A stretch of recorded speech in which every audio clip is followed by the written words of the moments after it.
Guys, ito nagbabalik tayo dito kay Vivo Concept Store para sa latest update natin ng kanilang mga unit ngayong April 24, 2024. Guys, ito sa mga naghahanap nga para sa inyo dyan ng kanilang entry level. Bale, wala na po silang mga Y02 series. Ito na po yung latest nila ngayon, yung Y03. Ito. Guys, ito good news kasi yung Y03 nila may dalawang variants din tayo dito pwedeng pagpilian. Sa mga naghahanap po ng budget po ni Vivo, guys, ito naka 4GB RAM 64, 3,999. At kung gusto naman natin ang may mataas na internal storage, add lang po tayo ng 1,000, naka 4GB 128 na po tayo. Yan, 4,999. Ito po si Vivo Y03. Guys, ito check natin yung kanyang unit.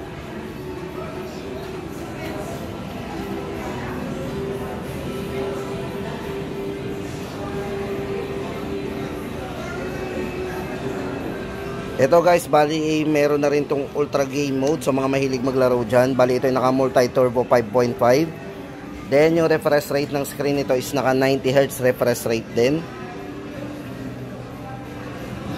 At para po sa volume guys, ito meron siyang 150% volume mode. Sa battery, hindi na po tayo mabibitin kasi meron siyang 5,000 mAh battery din. Yan, para sa kanyang Hyper Engine Gaming Technology. Tama-tama to sa mga mahilig maglaro, gamit lang yung ating mga budget phone. Yan, pwede na rin. Syempre guys, maganda dito yung kanilang budget phone, meron tong equipped to ng IP54 para sa kanyang dust and water resistant. Then maganda dito guys, ito budget phone pero pag tiningnan niyo yung kanyang display, napakaliwanag. O di ba, mukha siyang AMOLED pero hindi po AMOLED yan. Guys, ito ulitin po natin yung presyo nito para sa 4GB RAM 64, 3,999 at 4,999 naman kung 128 po ang gusto nating i-avail. Vivo Y03. Yan. Then guys, ito next natin papakita sa inyo. Ito budget phone pa rin po ito kay Vivo. Ito po si Vivo Y17s. Ito guys, for Vivo Y17s, ito yung kanilang ito may dalawang variants din po to. Pero guys, ang good news dito, yung 4GB RAM 128 po nito, dating 6,999. Ito po, check natin. Ngayon po ay na lang 5,999.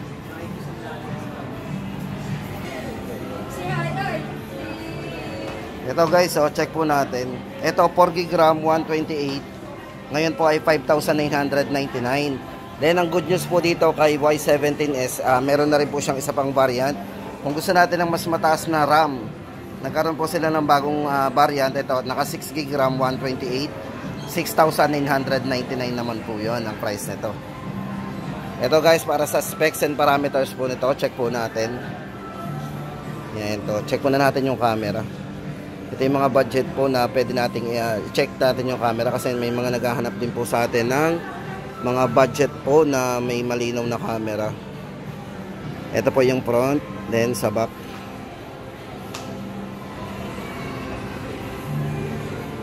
Hindi na rin po pahuhuli yung kanyang camera.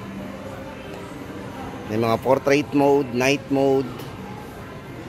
At syempre sa more features, check po natin. Yan po yung more features niya.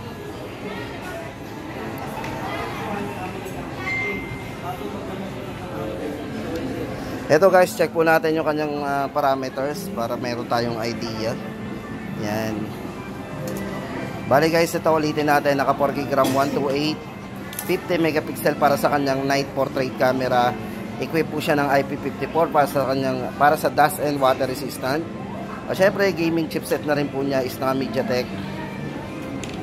Yan, 840 nits para sa kanyang maximum na brightness display. So may maliwanag din display, 5,000 mAh battery at naka 15 watts fast charging na din po ito.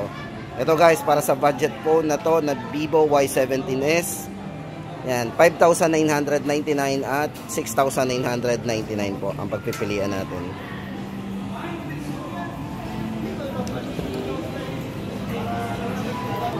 Sa mga nagtatanong po dyan guys, ito, kumustahin po natin si Vivo Y27s.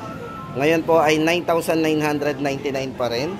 So yung mga nagtatanong po sa atin at nagre-request kung nakasale daw po to si Y27s. Yan, ito po yung latest update natin dito. Guys, ang maganda dito kay Y27s, guys, ito yung naka 45 watts, 44 watts fast charging na din. At meron siyang maximum RAM na 16 GB RAM. Tapos naka 256 na po ang kanyang internal storage, expandable up to 1 terabyte na. Naka IP54 na din ang kanyang yan, naka dust and water resistant din. Refresh rate ng screen smooth kasi naka 90 Hz refresh rate po to. Yan, 5,000 mAh battery. At syempre guys, ito naka naka Snapdragon para sa kanyang chipset. Check po natin Hindi kasi nakalagay dito guys kung anong version. I-check po natin yung version dito. Yan, check natin sa setting. Check po natin sa setting. Ito guys yung kanyang chipset. Yan, naka Snapdragon 680 octa-core processor po yan. Yan po si Vivo Y27s. Android 13. Then guys, next natin yung kanilang Y36. Kumustahin po natin si Vivo Y36. Ngayon po guys ay wala na daw pong stock to. Chinek na po natin sa kanila at ang sabi po ay wala nang stock. Pero guys, ang good news, may bago silang release na pwede nating pampalit daw po dito kay Y36. Pero sa mga gusto mag-avail po nitong Y36, i-check din po natin to sa mga multi-brand store kasi ito po ay pwedeng available po yan sa mga multi-brand store. Then guys, ito pakita ko sa inyo yung bagong release po ni Vivo na Y100.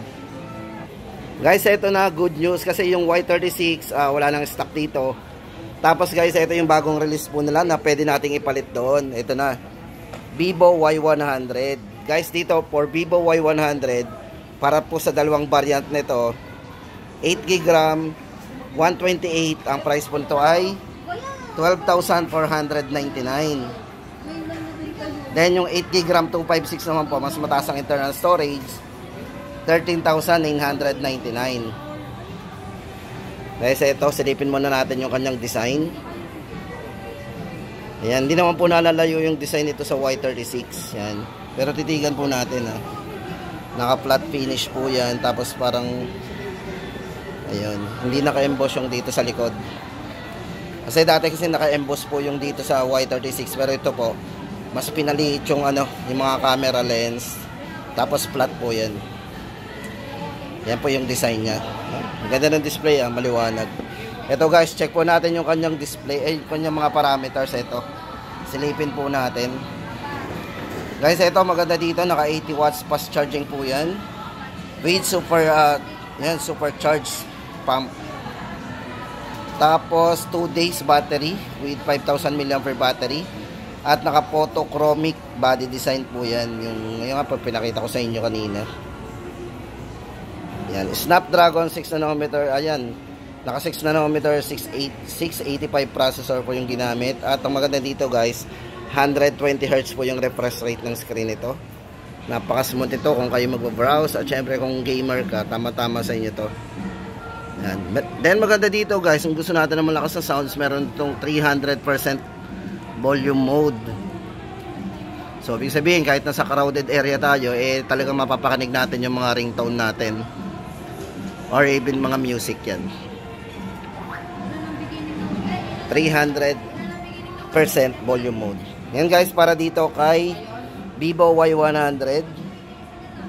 Yan po yung ating latest model. At syempre para sa latest update ng presyo niya yan.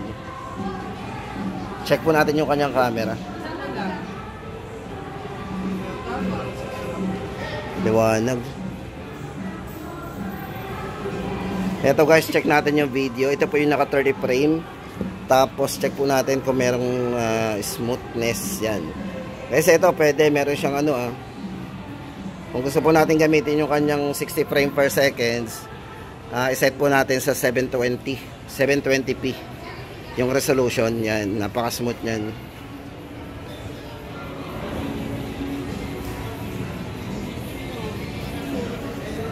Ayan guys, ang update natin sa bagong release ni Vivo. Ito po si Vivo Y100. Tapos guys, ito naman ang update natin kay Vivo V29e 5G. Ito po yung mga naka-sale po ngayon eh. Ito po bali 16,999 na lang ngayon, dating 17,999. Pero dito po sa store guys, nagkakaubusan na po ng stock nito. Yan. Check na lang po natin sa mga ibang store kung wala po tayong makita sa mga concept store.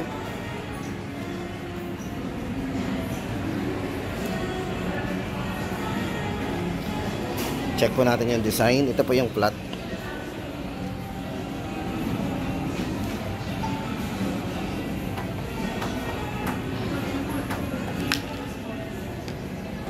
Ayun guys, check natin yung kanyang specs and parameters. Ito para po dito kay Vivo V29e 5G. Yan, syempre guys, naka 5G yan.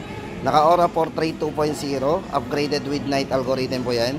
Camera po 50 megapixel para sa kanyang autofocus. At yung mga mahilig mag selfie guys, ito tama-tama sa inyo to kasi ito ay naka group selfie at cinematic vlog mode. So sa mga vlogger, tama-tama na rin po itong gamitin. 120Hz refresh rate po para sa kanyang screen resolution. Yan, 12GB RAM, 256GB para sa kanyang storage. At para po sa chipset guys, ito ay naka 6nm Qualcomm Snapdragon 5G processor na din. Yan, camera 64 megapixel. Yan guys, check na lang po natin to sa mga store kasi nagkaubusan na daw po ng stock ito, B29e 5G. Tapos guys, ito, kumustahin naman natin yung kanilang B29 5G. Ito po yung naka quad curve. So ito po yung manipis nilang unit, yan. Kasi naka quad curve design po to. Ito guys, para sa dalawang variants, ito po yung update natin, same price pa rin. Para po sa kanyang 12GB RAM 256, 24,999. At para po naman doon sa kanyang 512GB, napakalaki na po ng internal ito, 26,999. Yan. Guys, ito yung kanilang mga B29 series. Maganda dito guys, kung gagamitin natin pang video, napaka-stable po nito kasi ito, gumamit po ito ng Ultra Dual Stabilization. Gumamit po siya ng OIS at EIS. Ito guys, sa mga gamer dyan, ito naka Qualcomm Snapdragon 778G 5G processor yung ginamit. 80 watts fast charging, sobrang bilis na itong mag-charge. At yung design po nito, naka photochromic tone design. Ang nipis oh. Ito guys, hindi lang natin matatry kasi ito ay dami yung hawak natin. Para sa latest update po natin ng B29 5G, yan na po yung price natin, 512 at saka 256. Then guys, punta na tayo sa latest model po nila, yung kanilang B30. Ito po B30 5G. At ano ba yung isa? B30 Pro 5G yan. Guys, unahin natin yung kanilang Vivo B30 5G. Ito na po siguro yung pumalit doon sa B29 5G yan. Ito po bali ay naka 12GB RAM 256, 24,999. Sa 512 po ay 27,999. Ayan, check po natin yung bago dito guys. Yan, bali ito mga bago sa kanyang specs guys. Naka 24 layer protection, 80 watts fast charging, yan, naka 120Hz refresh rate din. At yung kanyang touch sampling rate guys ay may maximum na 300Hz. So napaka taas po ng kanyang yung touch sampling rate niya. Up to 300 po. At syempre guys, yung nipis nito, napaka-nipis kasi ito ay naka 7.45mm 3D curved screen na para sa kanyang ultra slim design. Kaya manipis po ito eh, naka 7.45mm lang. Guys, check po natin yung kanyang camera, yung 50 megapixel nito.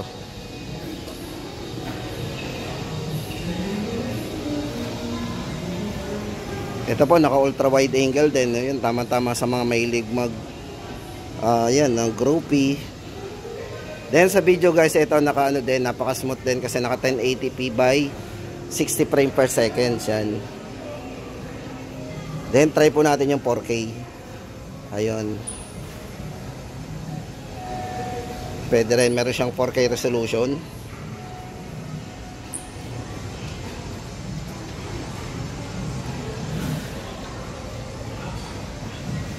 Yan guys, ang bago po nila B35G. 24,999, 256 as sa 512 naman po 27,999. At para naman po sa kanilang pinaka top of the line guys, ito Vivo V30 Pro 5G. Ito, unahin na po natin ang presyo nito. Ito ay 34,999. Bali ito po ay naka 12GB RAM, 512GB internal storage. Ito naka 120Hz na rin po yung refresh rate nito. Then ito ay naka 1.5 ultra clear sunlight display. Naka 1.5K.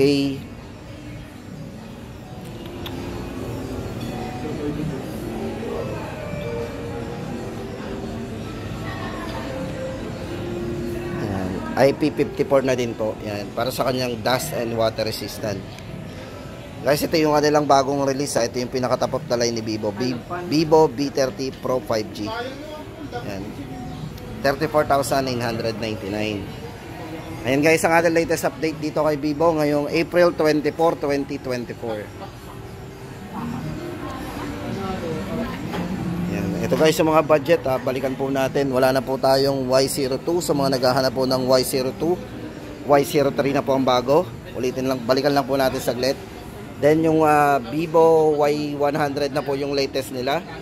Kung maghahanap po tayo ng Y36, yan, maring ubos na po yun. Ito na po yung bagong release nila.